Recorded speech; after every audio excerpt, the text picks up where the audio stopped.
है कि सोमवार की अगर प्रदोष पड़ती है, बहुत ध्यान से सुनना महाराज, सोमवार की प्रदोष पड़ती है तो शंकर भगवान कैलाश पर निवास करते हैं। मंगलवार की प्रदोष पड़ती है तो शिव काशी में निवास करते हैं। बुधवार की प्रदोष पड़ती है तो शिव रजत भवन में निवास करते हैं। गुरुवार की प्रदोष पड़ती है तो शिव गंगा के स्थल पर निवास करते हैं। शुक्रवार की अगर प्रदोष पड़ती है तो शिव नीलकंठ पर विराजमान होते हैं। शनिवार की अगर प्रदोष पड़ती है तो शिव शमी के वृक्ष के नीचे रहते हैं। और रविवार की जब प्रदोष पड़ती है तो शिव बेलपत्र के पेड़ के नीचे निवास करते हैं। महाराज, ये एकादशी शंकर से कह रही है कि आपका स्थान ये नहीं कि आप कैलाश पर मिले, उस वार को, उस तिथि के दिन, उस अनुकूल।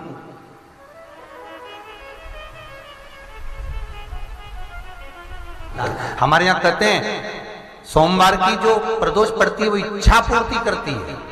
मंगलवार की प्रदोष रोग से मुक्ति देती है। बुधवार की प्रदोष कामना की पूर्ति करती है। गुरुवार की प्रदोष शत्रुओं का नाश करती है। शुक्रवार की प्रदोष सुख और शांति देती है। शनिवार की प्रदोष संतान का सुख देती है। और रविवार की प्रदोष जो काम दुनिया में कोई नहीं कर सकता वो अचूक फल की प्राप्ति रविवार की प्रदोष करा देती है। महाराज, ऐसी प्रदोषों का नियम वर्णन किया चाहिए। भगवान कहते ठीक है, तू थोड़ी देर खड़ी हो।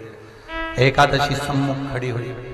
पार्वती जी ने जिस अंगुष्ठ का जल पीने के लिए लिया था हाथ में, बस पीने ही वाली थी, शंकर भगवान ने वही हाथ में जल लेकर एकादशी के हाथ में उसको देकर कहा, ले, ये मेरे द्वारा निर्मित एक व्रत है जिसे त्रयोदशी के दिन तूने मांगा है, मैं तुझे देता हूं।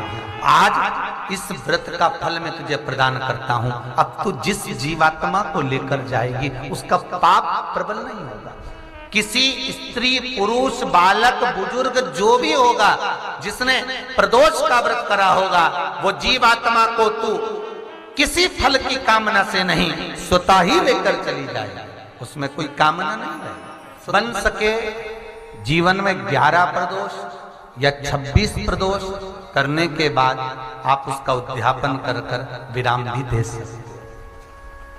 पर जीवन में एक बार प्रदोष का व्रत मौका मिले, जिस कामना से, जिस दिन का भाव आपके मन में आए कि मुझे रोग से मुक्ति पाना है तो ये प्रदोष मुझे करना है, मैं रोग मुक्ति के लिए, हम मंगल, जो भी आपके मन में आ रहा है, संतान प्राप्ति के लिए शनिचरी प्रदोष, आप उसका स्मरण करें।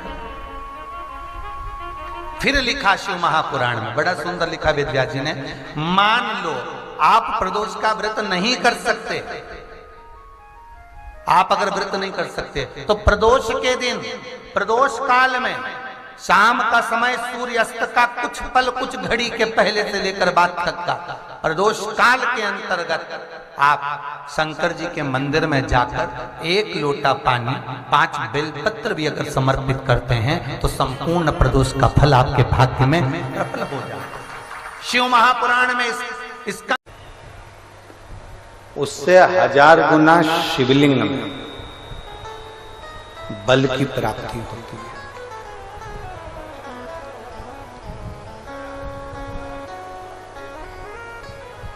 प्रदोष के दिन यदि आपको कहीं से शमी पत्र मिल जाए, प्रदोष के दिन यदि कहीं से आपको शमी पत्र मिल जाए और प्रदोष काल में, प्रदोष का जो समय होता है, शाम का जो समय होता है प्रदोष काल, 4 प्रदोष, 5 प्रदोष आप कर देखिएगा कि आपका कोई काम है, कोई नौकरी के लिए आप अप्लाई कर रहे हैं, कोई समस्या बड़ी विकट आ गई है, कोई तकलीफ, बड़ा गला पकड़ रहा है बेटा, कोई तकलीफ विकट आ गई है, कोई समस्या विकट आ गई है, प्रदोष के प्रदोष काल में अगर एक शमी पत्र भी आप घर के शिवलिंग को, अब ये करने के लिए आपको मंदिर पे शिवलिंग नहीं जाना, अपने घर में जो शिवलिंग, चाहे वो स्फटिक का हो, पारद का हो, कंकर शंकर का हो, लकड़ी का हो, जो शिवलिंग तुम्हारे घर में, कांच का हो, चाहे वो नर्मदा के कंकर का हो, नर्मदेश्वर हो, पाषाण का हो, जो शिवलिंग चांदी का हो, सोने का हो, तांबे का हो, पीतल का हो, जो शिवलिंग तुम्हारे,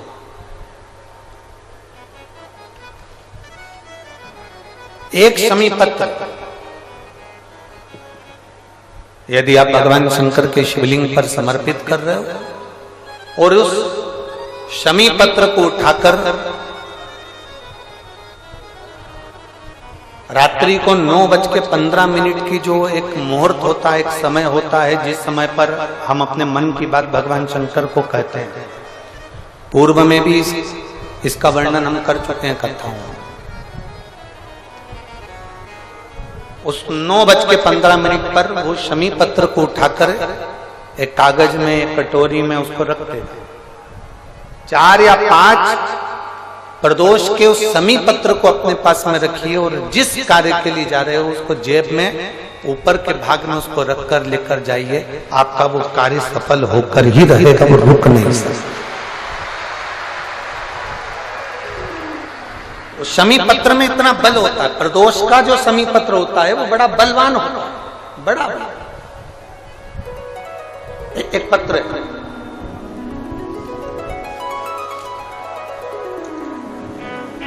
कि हम अगर बीमारी के लिए कोई उपाय करें तो कौन सी प्रदोष पर करें, और लक्ष्मी के लिए कोई उपाय करें तो कौन सी प्रदोष पर करें। तो अच्छे से सुन लेना भाइयों, शुक्ल पक्ष में जो प्रदोष पड़ती है वो लक्ष्मी की वृद्धि के लिए होती है।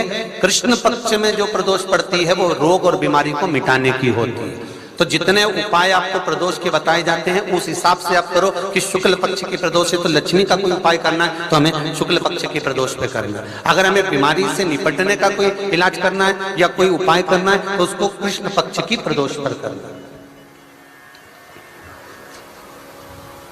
अब शुक्ल पक्ष की प्रदोष, उसकी प्रदोष का दिन था, बैठा हुआ था।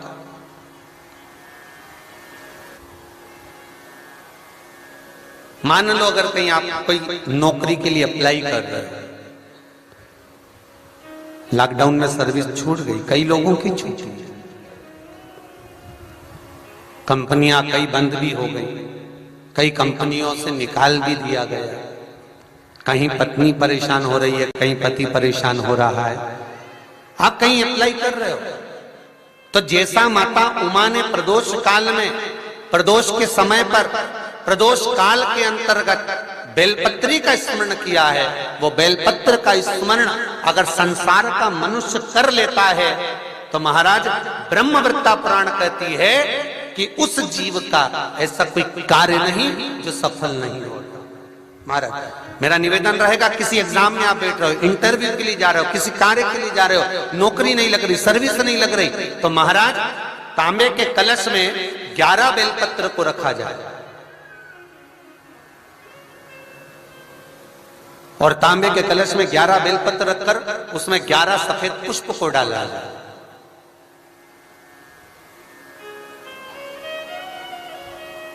लाल चंदन घिसकर कटोरी में लेकर जाइए।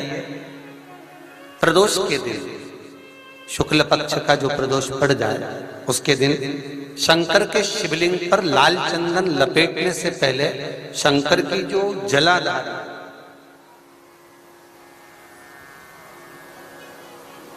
महाराज ये शिवलिंग है,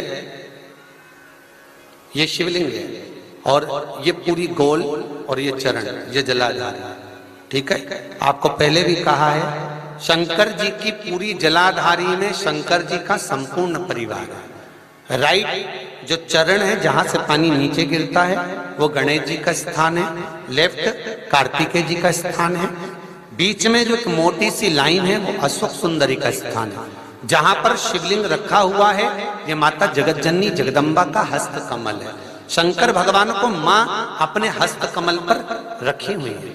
ऊपर से जो बूंद बूंद पानी जलाधारी से नीचे गिर रहा है, ये शंकर भगवान की 5 लड़कियां हैं, जया, विषहरा, सामरीबारी, दोतली और देव। ये ऊपर से बूंद बूंद जल क्रीड़ा शंकर जी के साथ में करती हैं। शंकर भगवान का संपूर्ण परिवार जलाधारी में विराजमान है। शिव महापुराण कहती है, माता उमा का चरित्र कहता है, कोई एग्जाम में बैठ रहे हो, कोई कंपटीशन एग्जाम में बैठ रहे हो और चाहते हो कि मेरी नौकरी इसमें लगना ही चाहिए, तो लाल चंदन का लेपन आपको इस पूरी जलाधारी पर करना है। लाल चंदन का लेपन पूरी जलाधारी पर करना। और महाराज जी, जिस कलश में आपने घर से 11 बेलपत्र और 11 सफेद पुष्प जल के अंदर डालकर लाए हो, उसको आप चढ़ाएंगे तो इस तरह से चढ़ाएंगे कि उसका भाग हमें दिखे चढ़ते समय। ऐसे नहीं चढ़ाएंगे, उसको चढ़ाते समय इस तरह से चढ़ाएं कि वो जल का भाग हमारी ओर गिरता हुआ। महाराज, जब आप वो समर्पित कर दें, बेलपत्र, पुष्प आदि सभी चीजें, उस चंदन का एक थोड़ा सा भाग पूरी जलाधारी पर हाथ फेर कर अपने दरवाजे पर आते आते उसका स्पर्श कर दें। जिस दरवाजे से आप एग्जाम देने के लिए जाओगे, जिस घर से आप जाओगे, अपने घर के किसी भी दरवाजे पर उसका हाथ लगा दें या कोई स्थान को छू लें। जिसको आप दरवाजे को खोलकर, दरवाजे को स्पर्श कर कर या दीवार को छूकर या अलमारी को छूकर, जिसको भी छूकर आप जाओगे, उसका स्पर्श कर लेना। फिर आपको कुछ नहीं करना है, उमा और महेश ही सब कुछ करेंगे, जो उनको करना है सब साथ। तो प्रदोष व्रत का नियम जो आप ले रहे हैं, प्रदोष व्रत को जो आप श्रवण कर रहे हैं, उसको जरा ध्यान से सुनिएगा। सबसे पहले स्नान ब्रह्म मुहूर्त का, सुबह का, उसके बाद में फिर आसन पर बैठकर भगवान की भक्ति को धारण करना, ये प्रदोष का मूल तत्व। प्रदोष व्रत करने वाले को भोजन नहीं करना चाहिए, ध्यान दीजिएगा। फलाहार करो, उसमें भी नमक का सेवन मत करो। प्रदोष व्रत में नमक का सेवन वर्जित होता है। कारण क्या कारण होता है? उसका एक कारण माना गया है नमक की वर्जितता। जिस समय पर एक नगर में एक ब्राह्मणी रहती थी, बहुत भाव से सुनिएगा, प्रदोष व्रत नमक को त्यागने का भाव। एक ब्राह्मणी रहती थी एक नगर में, उसका पति नहीं था, छोटा सा बालक एक साथ में रहता, छोटा सा बालक। अब ब्राह्मण के घर की धर्म पत्नी है,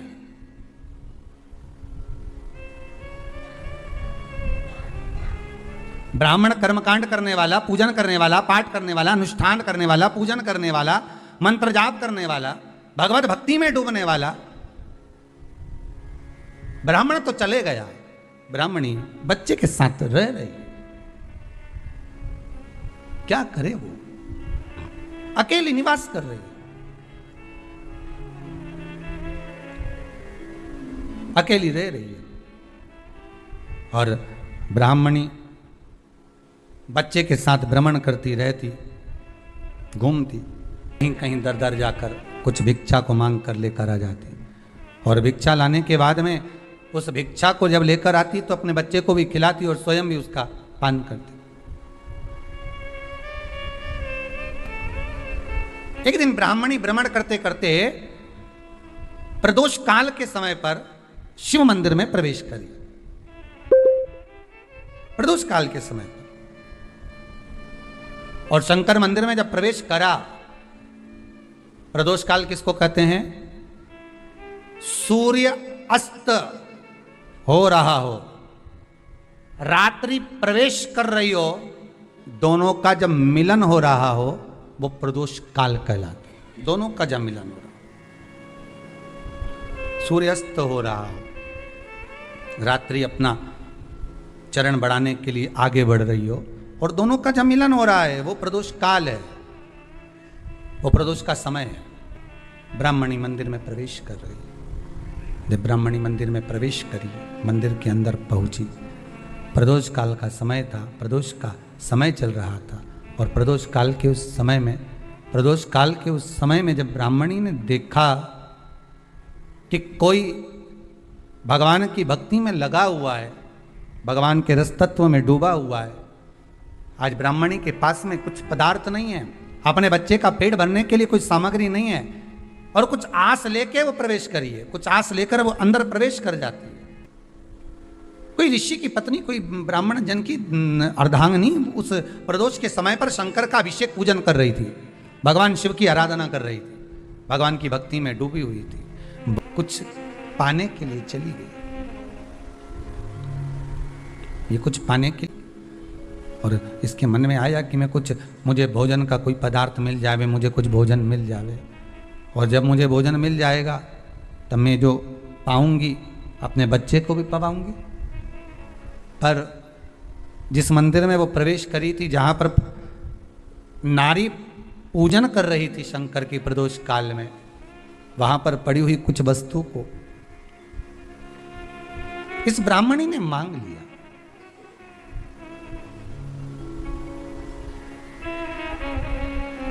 मेरे बालक को बहुत भूख लगी है, मेरा बच्चा बड़ा भूखा है, इसके भोजन के लिए थोड़ी सी सामग्री दे दीजिए, इसके भोजन के लिए थोड़ा सा कुछ रस तत्व दे दीजिए।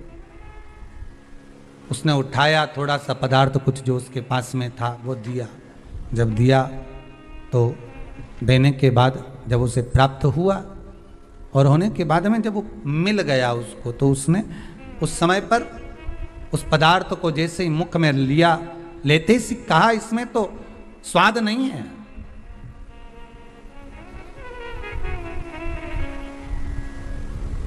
इसमें स्वाद नहीं है।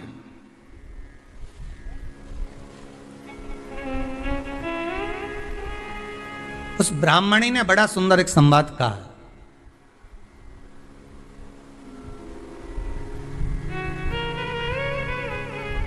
घर का जो बड़ा होता है ना, घर का जो बड़े होता है, घर का बुजुर्ग जो होता है, घर का जो प्रथम स्थल प्राप्त करने वाला, मेन कुर्सी पर, अच्छी जगह पर जो बैठने वाला होता है ना, ब्राह्मणी कहती है वो कभी किसी वस्तु में ऐब नहीं देखता, मिनक नहीं निकालता। जब समाज के अन्नकूट होते हैं, समाज के जब अन्नकूट होते हैं महाराज, समाज के जब अन्नकूट होते हैं, बड़े बड़ी समाजों में जब कार्तिक महीने में अन्नकूट महोत्सव होते हैं, बहुत सारा प्रसाद बनता है। जो बुजुर्ग होते हैं ना, बड़े समझदार लोग होते हैं ना, तो अन्नकूट की जब प्रसाद खाने बैठते हैं ना, उसमें नमक नहीं भी होता ना, तो नहीं बोलते कि इसमें नमक नहीं है। पर जो हमने डोनेशन दिया है, जब तुम आए थे समाज वाले, तो हमने 1000 का लिफाफा दिया, 500 का लिफाफा दिया, 2000 का लिफाफा दिया, और भोजन ऐसा बनवाया।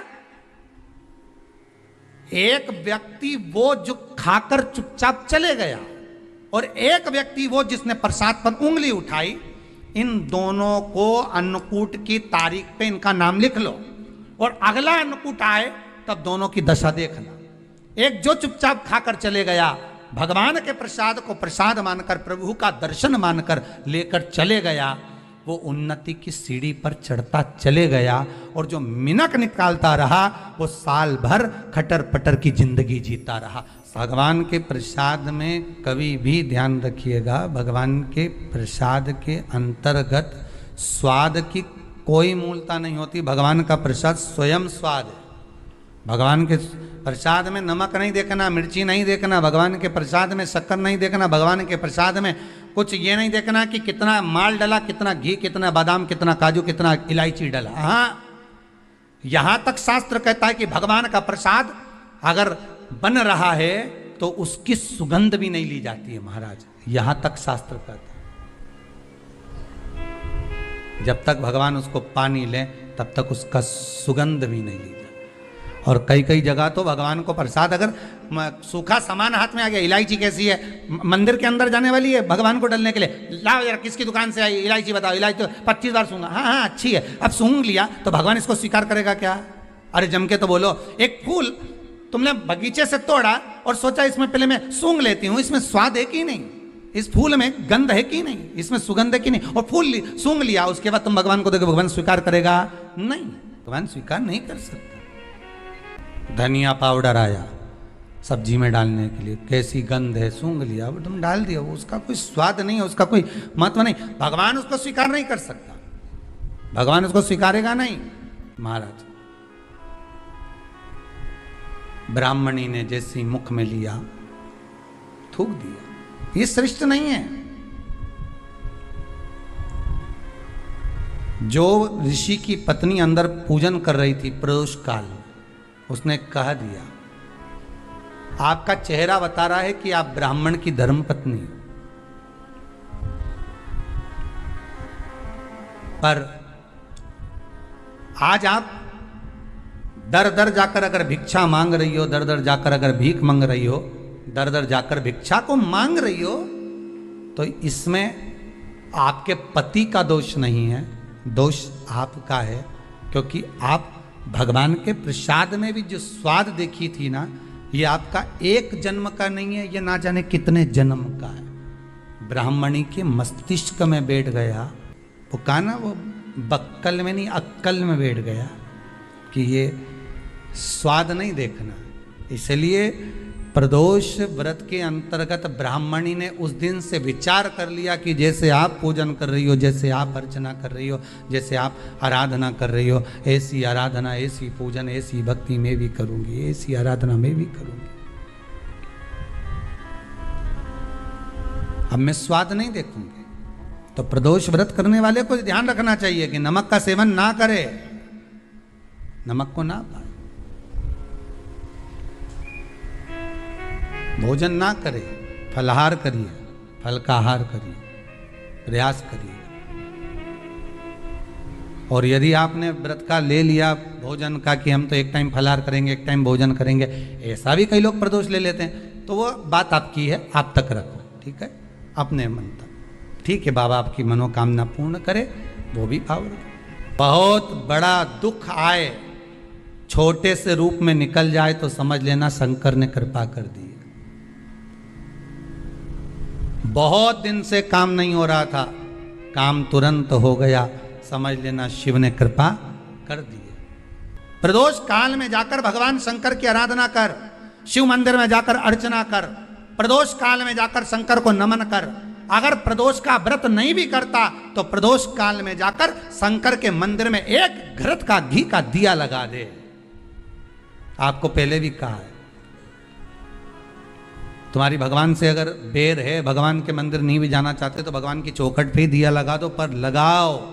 शाम के समय पर प्रदोष काल में बेलपत्री के पेड़ के नीचे, चाहे शंकर के मंदिर के दरवाजे पर या शिव मंदिर में, अगर आप प्रदोष के दिन दिया लगाते हो, सोमवार के दिन दिया लगाते हो, तो ऐसा कोई व्यक्ति नहीं जिसको मेरे देव अधिदेव महादेव, मेरा विश्वनाथ भंडार नहीं भरता हो, खाली नहीं छोड़ेगा, दे देगा, भंडार भर देगा। कमी तो नहीं रख सकता, ये पक्का। पर तुम करना ही नहीं चाह, 2-4 सोमवार करो और उसके बाद के तो महाराज जी हमने तो करा था, हमको तो मिला ही नहीं। 2-1 प्रदोष करा तुमने, अरे 1 आध साल करो, सारे दर बदर भी तो अपन ठोकर खा कर आए, इतना साल निकाला अपन ने, और 6 महीना 3 महीना 4 महीना भगवान से निवेदन तो करो, दिल से कहो तो सरी, नी भंडार भरे तो बात दूसरी, एक बार बोलो तो। पर जगत के लोगों के सामने जाकर मत कहना, कहना तो देव अधिदेव महादेव से कहे। प्रदोष व्रत करने वाले को प्रदोष के दिन प्रयास करना चाहिए कि रात्रि के समय पर आधा घंटा, 10 मिनट, 20 मिनट जागरण करे। जागरण मतलब थोड़ा भगवान का भजन कर ले। भले 4-5 माताएं इकट्ठी नहीं हो तो अपन अकेले ही कर लो। अपन अकेले कम है क्या भाई, अपन कम पड़े। आराधना अकेले भी करो, जागरण करो। जब आपकी 11 प्रदोष हो जाए, 26 प्रदोष हो जाए, तब उद्यापन करो। उद्यापन 2 ब्राह्मणों को जोड़े से बुलाओ, ब्राह्मणों को जोड़े से बुलाकर उनके चरणों की पूजन कर कर, आराधना कर कर, सुंदर मंडप तैयार कर कर भगवान का, उसमें सुंदर रंगोली डालकर, मंडल बनवाकर पूजन करो शंकर भगवान की प्रदोष का। एक दिन पहले गणेश की आराधना करो, पूजन करो, और प्रदोष वाले दिन जो मंडल बनाए हैं पूजन अर्चना करने के लिए, जो स्थान दिया है, उसकी आराधना करो। खीर की आहुतियां दीजिए 108 बार। जो ब्राह्मण आए उनके माध्यम से मंत्रों द्वारा पूजन कराकर खीर की आहुतियां दी थी शिव नाम की। महाराज फिर ब्राह्मणों को जोड़े से भोजन कराकर चरणों को नमन कर कर दक्षिणा प्रदान कर कर निवेदन कर कर ब्राह्मणों से कहें, हे ब्राह्मण देवता, आप हमें आशीर्वाद प्रदान करें कि जिस प्रदोष का हमने व्रत किया है उस व्रत का पुण्य फल हमें प्राप्त हो। ऐसा ब्राह्मण चरण को नमन कर कर प्रणाम कर कर उनसे अपने मस्तक पर अक्षत छुड़वाएं, फिर नमन कर कर भोजन कराकर विदा करें। शाम को भगवान का जागरण करें। ऐसे प्रदोष व्रत का उद्यापन कर अपने जीवन को सार्थक बनाएं। ऐसा सुंदर प्रदोष व्रत का व्याख्यान वर्णन स्कंद पुराण में करा गया। वही स्कंद पुराण का प्रदोष व्रत का वर्णन आपको शिव महापुराण के इस सुंदर संवाद में किया गया।